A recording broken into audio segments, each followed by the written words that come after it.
Geeks, kalian fansnya Naruto pasti udah gak asing lagi sama Amaterasu, Tsukuyomi, dan Susanoo. Tapi kalian tahu gak sih sebenarnya mereka ada di mitologi Jepang. Bahkan konon katanya salah satunya adalah leluhur Kaisar Jepang saat ini. Ini gimana sih ceritanya? Yuk disimak.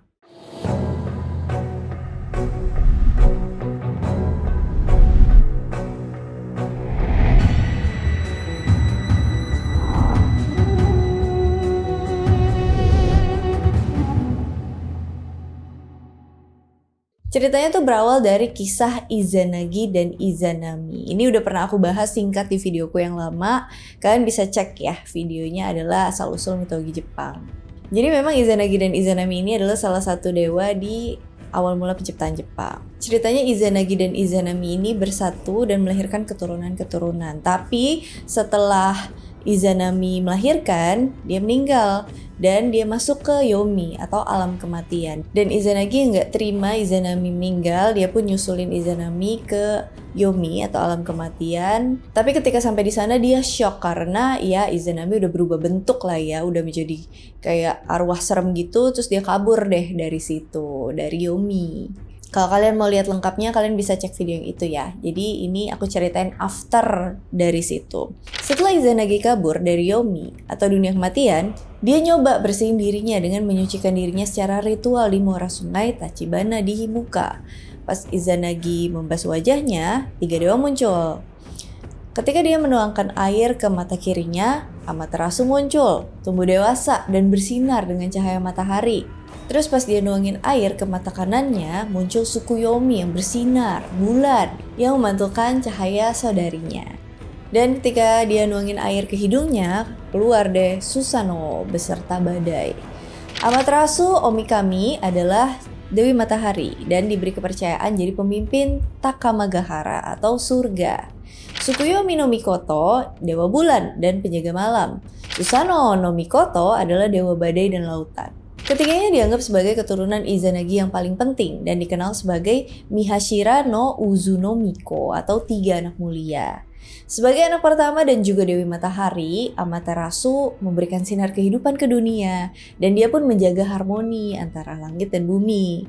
Amaterasu tinggal di dataran tinggi surgawi atau Takamagahara, alam para kami atau dewa, dan dianggap sebagai pemimpin mereka. Amaterasu juga Dewi Penciptaan, peran yang diwarisi dari ayahnya Izanagi, yang sekarang tugasnya adalah melindungi dunia dari tanah orang mati atau Yomi.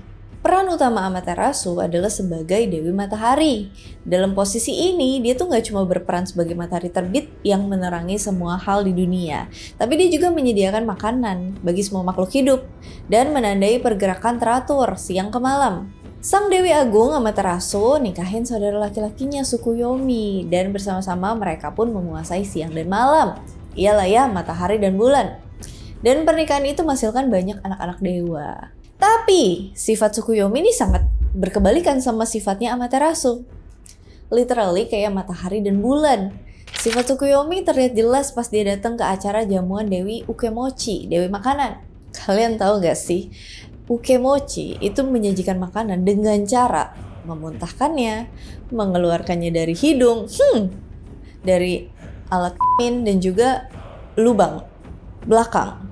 Dia menciptakan padi, ikan, dan hewan buruan dari tubuhnya. Ceritanya Tsukuyomi baru ngelihat hal itu, dia kaget banget, dia ngerasa terhina dan jijik. Tapi kagetnya itu benar-benar barbar karena dia kaget, jijik, terus dia langsung membunuh Ukemochi. Amaterasu yang tahu kejadian itu gak pakai lama langsung bilang kalau Tsukuyomi dewa jahat dan gak layak balik ke surga. Sejak saat itu matahari dan bulan berjalan terpisah di langit dan malam tidak akan pernah bisa ngejar siang. Begitupun sebaliknya. Konflik Amaterasu gak cuma sama Tsukuyomi aja ternyata, tapi juga sama Susanoo. Ya walaupun sebenarnya ya biang keroknya sih Susanoo. Ya namanya juga dewa badai dan lautan, hatinya pasti penuh gejolak ya kan. Jadi Susanoo yang gak suka ngeliat Amaterasu jadi pemimpin surga, dia ngambek. Tapi sama Izanagi, bapaknya, justru dia dimarahin dan diusir dari surga. Susanoo mau pamitan nih ceritanya kan sama Amaterasu. Tapi Amaterasu malah suuzon sama Susanoo, dikira Susanoo mau bikin keributan. Iya salah juga sih, karena sebelum pamit si Susanoo menantang Amaterasu buat lomba. Dia pengen buktiin kalau dia tuh sebenarnya lebih hebat dibandingin Amaterasu. Jadi rulesnya adalah mereka bakal ngambil benda milik lawan dan ngeliat siapa yang bisa menciptakan dewa terbaik dari situ. Amaterasu ngambil pedang punya Susanoo dan nyiptain 3 dewi. Susanoo nyiptain 5 dewa dari kalung Amaterasu. Tapi Amaterasu bilang, kalung itu kan punya gua, berarti 5 dewa itu ya 5 dewa punya gua. Sementara itu para dewi yang dia ciptain dari pedangnya Susanoo itu miliknya Susanoo. Jadi berkat muslihat dan kepintaran, Amaterasu pun memenangkan lomba. Ya Susanoo kesel dan marah dong. Dia ngerasa peraturannya kok nggak adil. Dia akhirnya ngerusak sawah punyanya Amaterasu dan dia juga ngacak-ngacak istana langit. Gak cuma itu, Susanoo juga menguliti seekor kuda. Kudanya masih hidup loh ya. Dan dilempar kena seorang gadis pelayan kesayangan Amaterasu yang kemudian pelayan itu meninggoy. Amaterasu marah, sedih, jengkel. Akhirnya dia kabur dan bersembunyi ke sebuah gua bernama Amano Iwato. Gua ini terletak di Takachiho, prefektur Miyazaki, Jepang. Pintu masuk gua diblokir sama Amaterasu pakai sebuah batu besar, jadi nggak ada yang bisa masuk situ.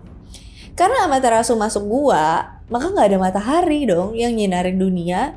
Dunia auto jadi gelap gulita dan jadi kacau, chaos. Dan ini adalah musim dingin pertama di dunia. Banyak tumbuhan mati, ini bikin panen gagal, manusia pun menderita. Akhirnya para dewa lainnya nyoba nih bujuk Amaterasu keluar dari gua persembunyiannya. Omoikane, dewa kebijaksanaan dan kecerdasan, dia tuh punya beberapa ide buat ngebujuk Amaterasu. Yang pertama, dia nyiapin ayam jantan. Dia berharap ketika ayam jantan itu berkokok, bakal bikin Amaterasu keluar gua. Tapi ya, pastinya usaha ini gagal. Yang kedua, Omoikane merintahin dewa pandai besi, blacksmith, Amatsumara, dan juga dewa cermin, Ishikori Dome no Mikoto buat ngambil logam di Ame no Kanayama, gunung logam surgawi. Abis ngambil logam itu, kedua dewa tadi diperintahin buat bikin sebuah cermin suci atau Yata no Kagami. Amatsumara juga bekerja sama dengan dewa perhiasan, Tamano Ya no Mikoto, buat bikin perhiasan suci atau Yasakani no Magatama. Nah, kedua benda ini nih diharapin bisa menarik perhatian Amaterasu buat keluar dari gua. Para dewa pun ngelakuin pesta di depan gua. Keadaan ramai ini masih belum bikin Amaterasu keluar dari gua. Sampai akhirnya Ame no Uzume no Mikoto, Dewi Fajar, tarian, seni pertunjukan, dan kegembiraan, dia mutusin dia bakalan nari di depan gua. Dia nih kayak apa ya, mungkin komediannya para dewa gitu ya. Uzume nari sambil ngerobek bajunya sampai kelihatan nih bagian-bagian private parts lah dari tubuhnya. Dan tariannya itu bikin para dewa lainnya ketawa keras banget. Nah, suara heboh-heboh ketawa ini kayaknya happy banget, sorak-sorai, bikin Amaterasu penasaran. Kok bisa mereka tuh seneng-seneng dalam kegelapan? Uzume terus berteriak kalau ada dewa yang lebih hebat daripada Amaterasu. Pas Amaterasu ngintip, dia kan saking keponya dia ngintip ya keluar gua. Cermin Yata no Kagami dipasang di depan gua dan dia ngelihat pantulan dirinya yang bersinar. Amaterasu ngira itulah sosok dewa yang lebih hebat dari dirinya. Oh, jadi ceritanya zaman dulu kan belum ada kaca ya. Jadi dia nggak tahu, Amaterasu belum tahu nih penampilan dirinya seperti apa. Dia pun penasaran dan deketin pintu masuk gua buat ngeliat lebih jelas. Pas saat itu, Taji Karao no Kami, salah satu dewa yang kuat, dia narik keluar Amaterasu, membawa cahaya kembali ke dunia dan pintu gua segera ditutup. Cepet-cepet ditutup supaya Amaterasu nggak bisa masuk lagi. Musim dingin pun berakhir dan datanglah musim semi, terus musim panas. Dunia pun jadi kembali normal. Nah, kuil Amano Iwato itu didirikan dan didedikasikan untuk Amaterasu. Letaknya di dekat gua tempat dia sembunyi tadi. Amaterasu pun kembali memimpin langit dan Susanoo diusir ke bumi. Pas Susanoo sampai di bumi, Susanoo sampai di wilayah kuno Izumo yang sekarang adalah bagian timur prefektur Shimane, bagian barat Pulau Honshu. Susanoo dengar suara nih, tangisan seorang pria dan juga wanita tua. Mereka nangis karena mereka kudu ngorbanin putri mereka. Mereka udah kehilangan 7 putrinya yang dipersembahkan kepada Yamata no Orochi yang makan satu anak mereka setiap tahunnya. Jadi sekarang cuma tersisa Kushinada Hime, sang putri bungsu. Kedua orang tua itu pun minta tolong Susanoo buat bunuh Yamata no Orochi. Tapi makhluk apa sih tepatnya Yamata no Orochi ini?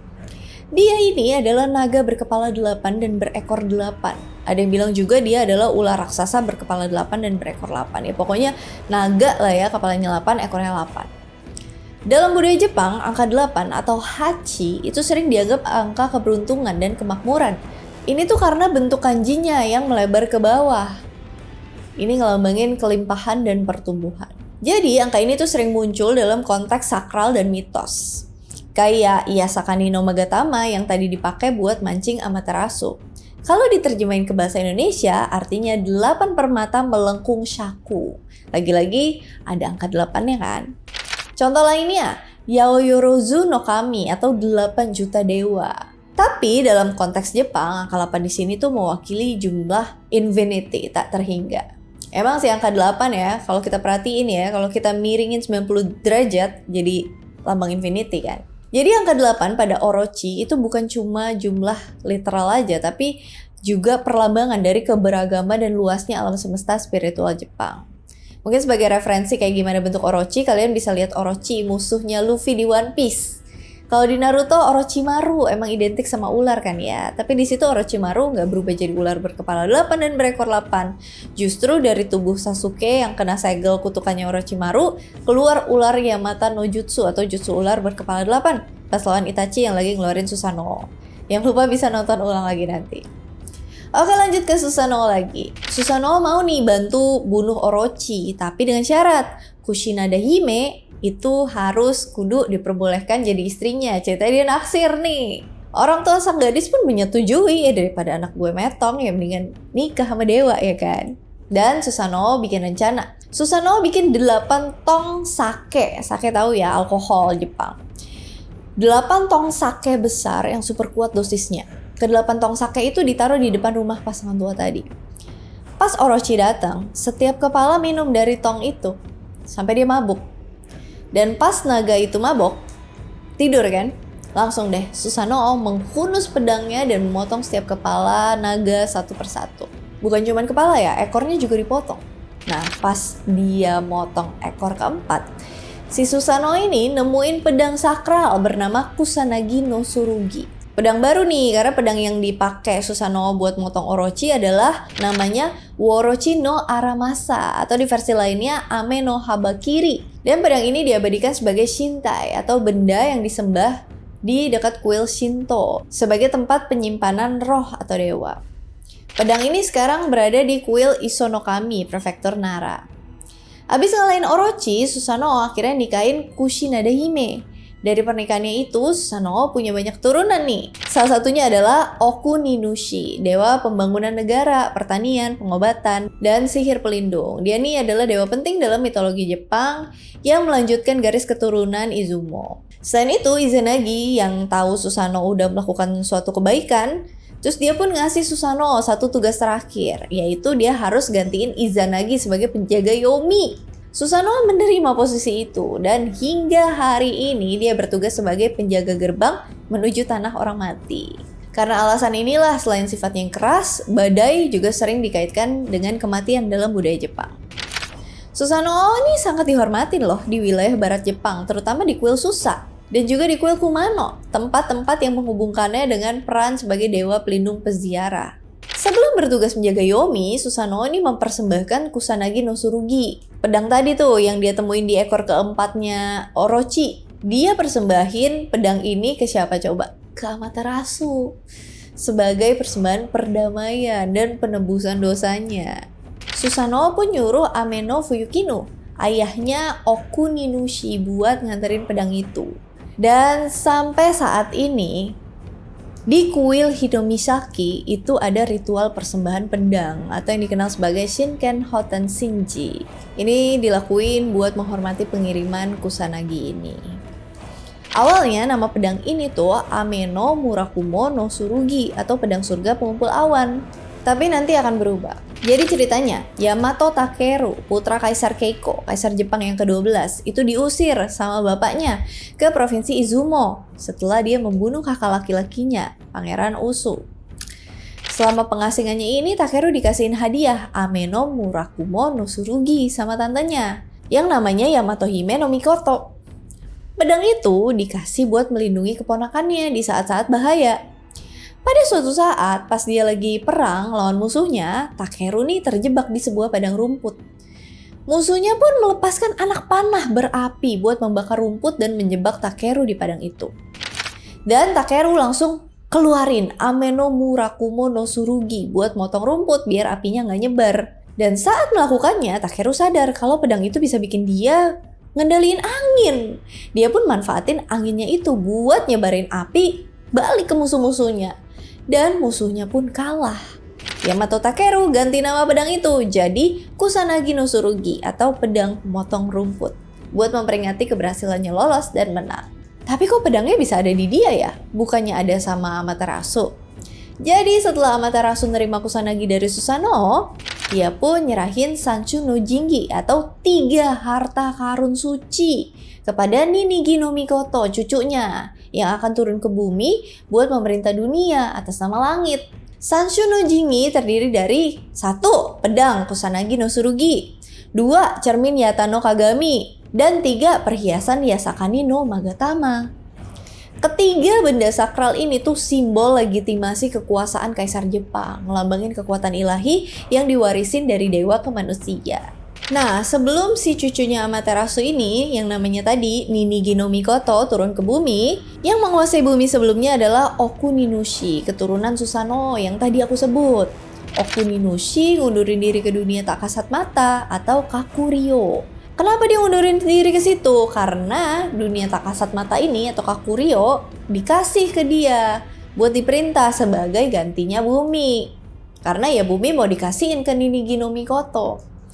Dan akhirnya Ninigi no Mikoto ini jadi leluhur garis keturunan Kekaisaran Jepang Sanchu no Jingi. Ini diwariskan lagi ke cicitnya, Kaisar Jimmu, yang merupakan Kaisar Jepang pertama. Kaisar Jimmu dikisahkan memerintah mulai tanggal 11 Februari 660 sebelum Masehi. Tapi ini tanggal simbolik ya, bukan tanggal historis. Karena ya gak ada yang tahu persis tanggal pastinya.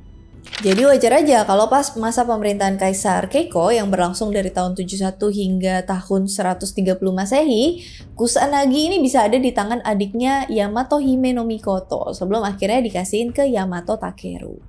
Ketiga benda sakral ini tuh dikasihin secara turun-temurun ke kaisar selanjutnya. Tapi nggak sembarangan orang bisa ngelihat ketiga benda sakral ini katanya. Bahkan publik sampai saat ini itu belum pernah ngelihat ketiga benda sakral itu. Setiap penobatan atau pengangkatan Kaisar Jepang yang baru atau dikenal sebagai Sokui no Rei bakal diadain di dalam istana Kekaisaran Tokyo. Proses yang pertama adalah penyerahan pusaka atau Kenji Tosoke, 2 dari 3 pusaka, yang adalah kopi atau salinan, atau bisa juga representasi simbolik dari pedang Kusanagi dan permata Yasakani. Itu bakal diserahin secara resmi ke kaisar yang baru. Disertai stempel negara atau kokuji dan segel pribadi kekaisaran atau kyoji. Gak ada publik yang boleh ngeliat isinya, bahkan kaisar sendiri gak bisa ngeliat langsung benda-benda itu. Yang kedua adalah upacara penobatan publik atau Sokui no Rei, upacara utama yang dihadiri perwakilan dari negara lain, biasanya di pavilion Takamikura. Yang ketiga, upacara syukur panen agung atau Daichosai, ritual paling sakral dan misterius, cuma dilakukan sekali dalam seumur hidup seorang kaisar. Kaisar bermalam dalam pavilion khusus dan mempersembahkan hasil panen kepada Amaterasu, dan ini melambangkan kaisar akan menjadi perantara spiritual antara langit dan bumi. 3 pusaka juga dihadirin di momen sakral ini di dalam sebuah kotak, nggak dibuka. Kenapa sih kok ketiga pusaka ini nggak boleh dilihat? Pusaka dianggap sebagai shintai atau benda tempat bersemayamnya roh atau dewa. Nah makanya kalau ngelihat secara sembarangan itu dianggap akan mengundang kutukan atau benda itu akan kehilangan makna spiritualnya. Bahkan dulu Yata no Kagami itu pernah rusak karena dilihat sembarangan. Dianggap sebagai pertanda buruk bagi kekaisaran. Dan fun fact, tanpa ketiga pusaka ini, seorang kaisar itu tidak akan dianggap sah menurut tradisi. Bahkan ya, pada saat Kaisar Antoku sempat bawa lari pusaka dalam perang Genpei, penobatan kaisar saingannya Go-Toba itu sempat tertunda karena mereka tuh harus pastiin paling enggak ada 2 pusaka yang tersedia. Dan menariknya di perang Genpei yang terjadi tahun 1180 sampai 1185 ini adalah hilangnya Kusanagi no Tsurugi. Waduh, kok bisa? Jadi saat itu terjadi pertempuran Dan no Ura di laut antara Pulau Honshu dan Pulau Kyushu tanggal 25 April 1185. Klan Taira yang memihak Kaisar Muda Antoku, kaisarnya masih 6 tahun by the way. Mereka ngelawan klan Minamoto yang pengen ngerebut kekuasaan. Saat kalah, klan Taira bawa Kaisar Antoku dan ketiga pusaka kekaisaran. Nenek Kaisar Antoku melompat ke laut sambil bawa sang kaisar kecil dan keduanya pun tenggelam. Menurut beberapa cerita, Kusanagi no Tsurugi juga ikut tenggelam barengan sama mereka. Tapi Yasakani no Magatama berhasil diselamatin sama seorang pendeta istana. Beruntungnya, Yata no Kagami gak ikut dibawa karena disimpan di Ise dan cuma dibuat salinan tiruannya buat dibawa sama kaisar yang lagi bepergian. Setelah pertempuran, banyak yang percaya kalau Kusanagi no Tsurugi asli itu tenggelam dan gak pernah ditemukan kembali. Tapi gak lama pihak istana mengklaim bahwa pusaka-pusaka tersebut muncul kembali atau udah digantiin dalam bentuk manifestasi spiritual atau kopi atau replika yang sesuai dengan kepercayaan Shinto bahwa benda sakral bisa punya roh pusaka. Jadi maksudnya si pedang ini nih balik lagi sendiri ke istana kekaisaran. Ya sama kayak di Indonesia, banyak yang percaya kalau benda pusaka ada entitas spiritual di dalamnya dan bakal balik ke pemiliknya kalau hilang. Ini sesuai kepercayaan kalian masing-masing ya, gigs. Saat ini Yasakani no Magatama disimpan di istana kekaisaran Tokyo. Kusanagi no Tsurugi yang salinan atau replika disimpan di kuil Atsuta, Nagoya. Sedangkan Yata no Kagami disimpan di Ise Grand Shrine, Mie. Nah, kaisar Jepang yang paling terakhir diangkat adalah Kaisar Naruhito yang naik tahta tanggal 1 Mei 2019 dan secara resmi dianggap sebagai kaisar ke-126 dalam garis keturunan langsung dari Jimmu. Jadi, masih keturunan Amaterasu, sang dewa matahari. Jepang mengklaim punya garis kekaisaran tertua yang masih berlanjut di dunia. Tapi bukti tertulis dan arkeologis baru bisa diverifikasi mulai dari Kaisar Kinmei, kaisar ke-29 pada abad ke-6 Masehi. Bukti tertulis itu berdasarkan catatan dari Korea dan Cina ya. Sementara itu dari Kaisar Jimmu sampai dengan Kaisar Kinmei itu sulit dibuktikan secara ilmiah karena cuma berdasarkan kitab Kojiki dan Nihon Shoki yang penuh dengan mitos dan legenda. Dan sebenarnya ada 3 peristiwa sih yang hampir memutus garis kekaisaran Jepang. Yang pertama nih, pas periode Nanbokucho atau perpecahan 2 kaisar di tahun 1336 sampai 1392. Kekaisaran Jepang tuh sempat terpecah jadi 2 kekaisaran, yaitu Kekaisaran Selatan dari garis Go-Daigo dan Kekaisaran Utara yang didukung Kesogunan Ashikaga. Selama 56 tahun 2 kekaisaran memerintah bersamaan, masing-masing mengklaim sah, dan baru berakhir dengan penyatuan oleh Kaisar Go-Komatsu. Sejak saat itu, cuma 1 garis kekaisaran yang dipertahankan secara resmi, tapi warisan Kekaisaran Selatan itu lebih dianggap sah dalam Kojiki. Yang kedua, ketika Perang Dunia Kedua, setelah bom atom dan kekalahan Jepang, Kaisar Hirohito dipaksa mengatakan bahwa dirinya bukan dewa, Ningen Sengen. Dia dipaksa sama sekutu, terutama Amerika Serikat. Sekutu juga minta buat ngapusin sistem kekaisaran. Tapi demi kestabilan dalam negeri, Jenderal Douglas MacArthur akhirnya membiarkan Kaisar Hirohito tetap jadi simbol negara, tapi tanpa kekuasaan politik. Yang ketiga, bisa aja nih terjadi beberapa tahun lagi. Kaisar Naruhito punya 1 anak perempuan, Putri Aiko, yang nggak bisa mewarisi tahta menurut hukum saat ini.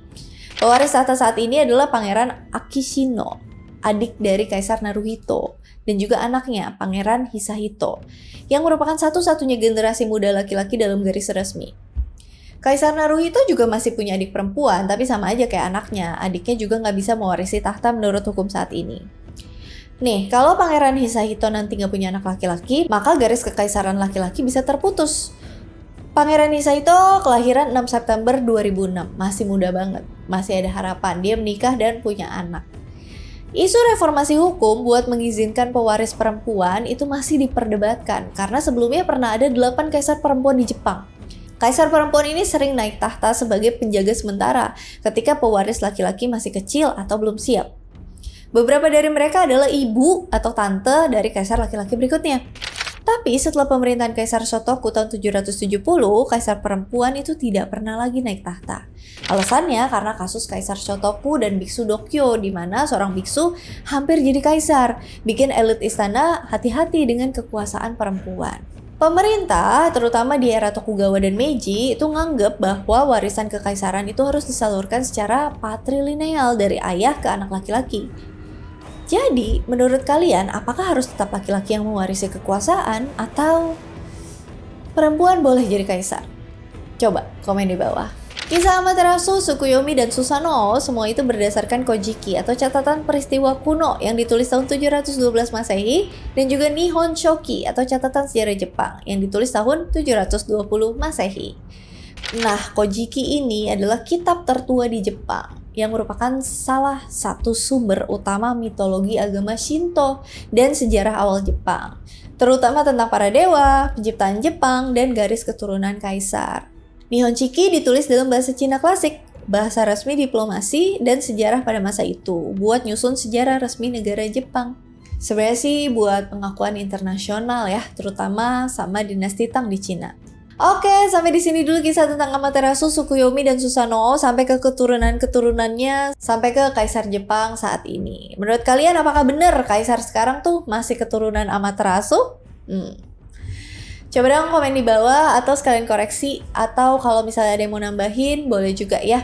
Atau mungkin kalian boleh share jutsu apa yang kalian suka di Naruto di antara ketiga dewa itu. Seperti biasa kalau misalnya ada yang mau ditambahin, tadi aku udah bilang ada yang mau di-request, ada yang mau dikoreksi, ada yang mau didiskusikan, komen aja di kolom komentar. And as always, thank you so much for watching. I hope you geeks like it and I'll see you again on my next video. Bye! Salah satunya adalah Okuninushi. Susanoo pun nyuruh Ameno Fuyukinu, ayah dari Okinunushi. Susah banget. Buset dah. Awalnya nama pedang ini tuh Ameno Murakumo.